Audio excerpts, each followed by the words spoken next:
Hi, everybody. This is Commissioner Mudge. For those who called in, can you let me know what phone number you called into? I pulled up the planner and I'm not sure that there was one on there. And I'm looking to forward that to somebody else who wants to call in. Sarah, this is Patty. That was my fault. I forgot this phone number. I have 669-900-9128. That's what I called in on. Okay, let's see. 669-900-9128. Yes. Okay, thank you, Patty. You're welcome.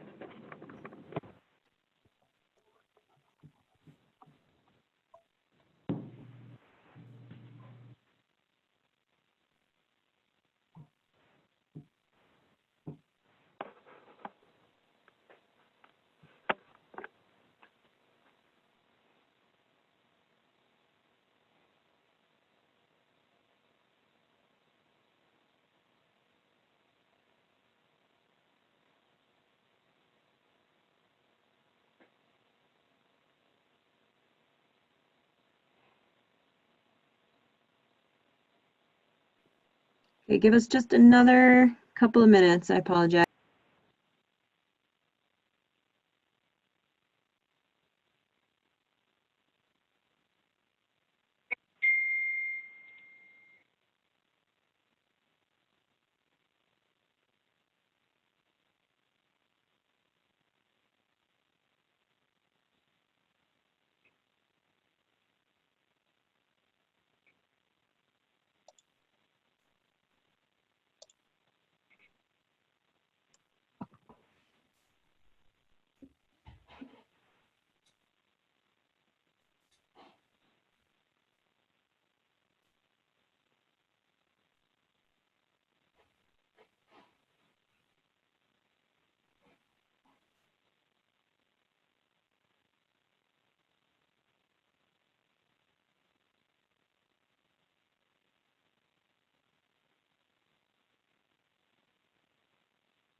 This is Kayla.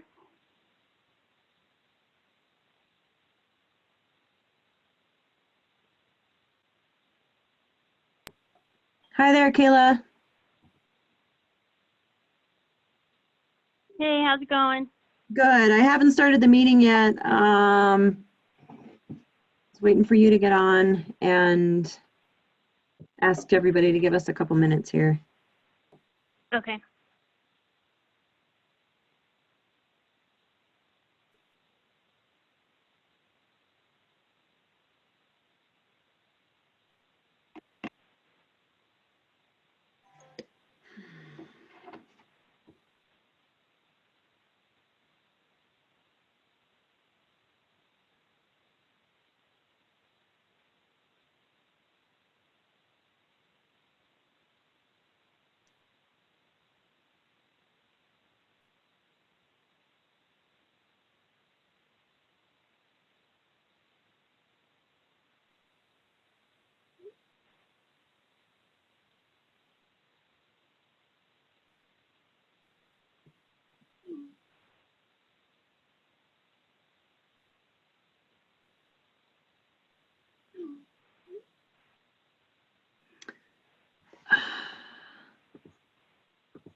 Okay.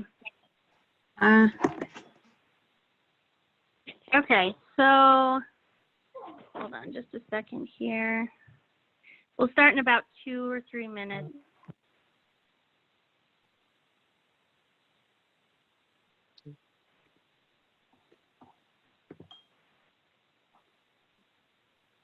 Hello, everybody. This is Amit. I have a quick update since we are waiting. This is a good time. We are currently experiencing issues with internet at the courthouse. And if you are in the courthouse, you will have internet. You won't have access to your share drives and your home drive for now. If you're at home, you might probably be experiencing no 40 client connection. So we are working on this with PRN, and CenturyLink is down till about 6 p.m. by their expectation, but we do have a second backup connection that we use Colorado Central Telecom for. And so we did hop on that backup connection immediately. Hence, we still have internet at the courthouse, but the configuration within is not properly set up.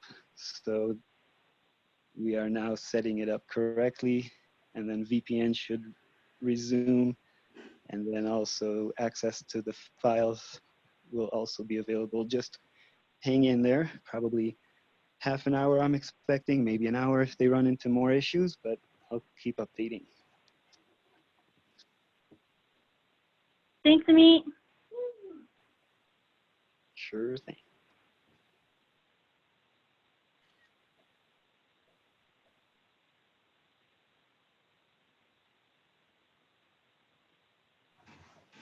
Okay. So I think that since we are experiencing internet issues, I don't have any internet at my house either. And given that only the link for the Zoom meeting was published on the planner, I think that we should cancel this meeting and hold it on Thursday when we have a special meeting already posted for Thursday. It's my understanding that we will, after consulting with legal, have portion of that meeting be an executive session, and then immediately follow with our regular meeting on Thursday. But I think that's probably what we should do, given that the phone number wasn't posted on the planner for this meeting. Commissioner Glenn and Mudge, do you have anything? That sounds fine, Kayla. I think that's fair for sure. And seeing that we are going to punt the one of two agenda items to Thursday, I'll move to table this meeting to our scheduled special meeting on Thursday, with the two agenda items on there for the special meeting. And as you said beforehand, going into executive session to consult with Patrick regarding the process there and getting further legal advice. Sure. Commissioner Glenn, are you on the line?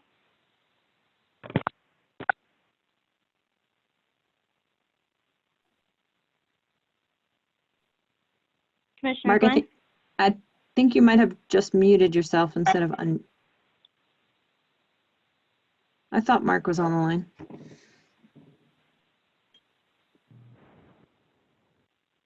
Mark, can you hear us? Yes.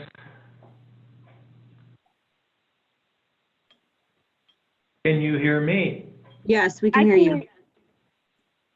Mark, do you think it's okay for us to table this until Thursday, our regular meeting until Thursday, because given the internet issues and we didn't have a phone number posted on the planner, so I want to be sure that that we move it. Well, it sounds like you guys have made up your mind, so let's table it till Thursday. Okay, thanks. I made a motion. Does anybody want to second that? I'll make a second to that. Okay. I don't have anything further to add. Commissioner Glenn, do you have anything? I have nothing. Okay. So with that, we will take a vote. All those in favor to tabling our meeting until Thursday? Aye. Aye. Aye. Okay. So with that, we will adjourn until Thursday. Thank you to the participants that are on the line for joining us. We apologize for the confusion and internet outage. So we'll be sure to be able to do this available technology resource for us to hold up. Thanks, Kayla.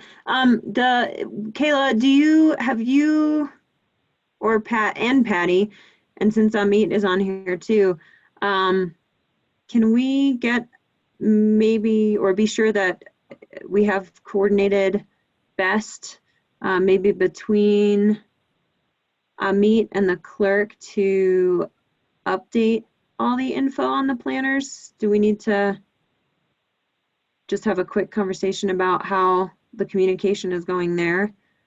I think Amit has sent all of us the Zoom meeting, or at least sent, I know he sent me as like a co-host to open those. So I'm not sure if all of that information is getting shared back okay. Yeah, so Patty and I had talked about the planner because I think there was some confusion on our end, mine and hers, with communicating that planner out. And so she's definitely been taking the lead on the planner, which I'm thankful for. And so I've had to connect with her to send her our meeting invites so that she can post them. We did have an email from Beth, one of our working PIOs, to help us with some consistency in meeting IDs and passwords for keeping those consistent for postings. The city has done that recently so that there's not a different meeting ID number, and password to get into those meetings. So I think Amit is going to work on getting that streamlined so it's the same for all of our meetings, and pass that on to Patty to get posted. So if Amit, if you can help us get that done this afternoon, and then we can coordinate with Patty to get that posted and put out before our 24-hour notice on Wednesday, that'd be great.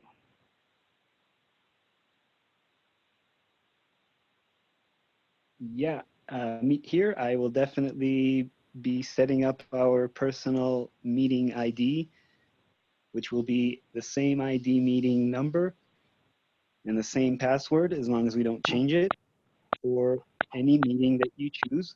And I will definitely be forwarding that info to Patty in about 5 minutes here. Wonderful, thanks. And so we'll keep that meeting ID number and password for those meetings scheduled on Tuesday, Wednesdays, and Thursdays for the next few weeks where we have those consecutively booked. That would be really helpful. Do we have any other meetings that we need to assign that to, Sarah or Commissioner Glenn? I have to go back and look. I apologize, Amit, whether or not all of if we have the same info for the work sessions and then a different set of information for the regular meeting, or they're all the same. I just think through coordinating and figuring out with the up to potentially 4 meetings we have scheduled a week in the event that we need to have the conversations as a board and make decisions. I think I'm happy to work with anybody and Amit to just kind of iron all that out. Okay, cool. Amit, do you want to check in with Sarah to make sure we've got everything covered? I think I just have our regular meetings, and those we have 2 work sessions on Tuesdays and Wednesdays, and then a special meeting on Thursdays of each week through the COVID event. So if you could be sure to post those, that'd be helpful with the same meeting and ID number. And then I think that's really it for right now. So. Yeah. Sure. I can do that. I will discuss this privately with you two, Kayla and Sarah, since it needs some explanation, I think. But definitely anything is possible, meeting IDs and all. I just had another question about the feature of registration that you might look at as a failure to post a phone number. So I had turned on registration. After you register for the meeting, you will get the phone number and meeting ID and password. So this is a security feature. And that's why you don't just get the list of phone numbers right off the bat. You have to register for the meeting first, then we know who you are, and then you get the info on how to get there. Oh, So okay. really, all the agenda has is a registration link. Once you go through that, you'll get the rest. It is stated, Okay. or was stated on my invite, just to clear Okay. things. Do we Is want to there? talk- Hey guys, we this could- is Beth.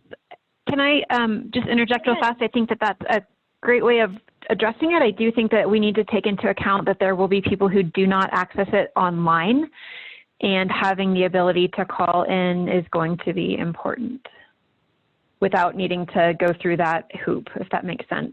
Right. Yeah, I totally agree, Beth. Again, this is a security add-on feature that we can disable if we want less insecurity. That just means that if our meeting ID somehow gets hit by a bot, an automatic script that just keeps running different meeting IDs until it hits one, potentially we can get unwanted users on our meetings. If these are public meetings anyway, and we don't mind and don't need the extra security, I have no problem going back to no registration required.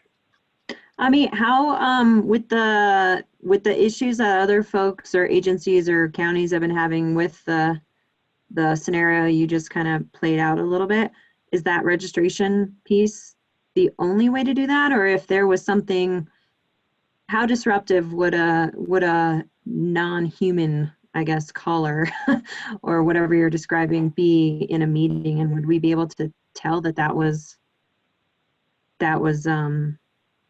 not somebody just calling in to participate? Right, so we can definitely, we have the tools to identify a caller that is just babbling or echoing or whatever, and we can mute a person and we can kick him off the meeting. That is a role of a host, really. That's what a host is in these calls. So whoever is the host on this call, it's you, Sarah. You Right. have the ability to click a person, mute him, or kick him out. Yep. And that's basically, our online monitoring or real-time monitoring.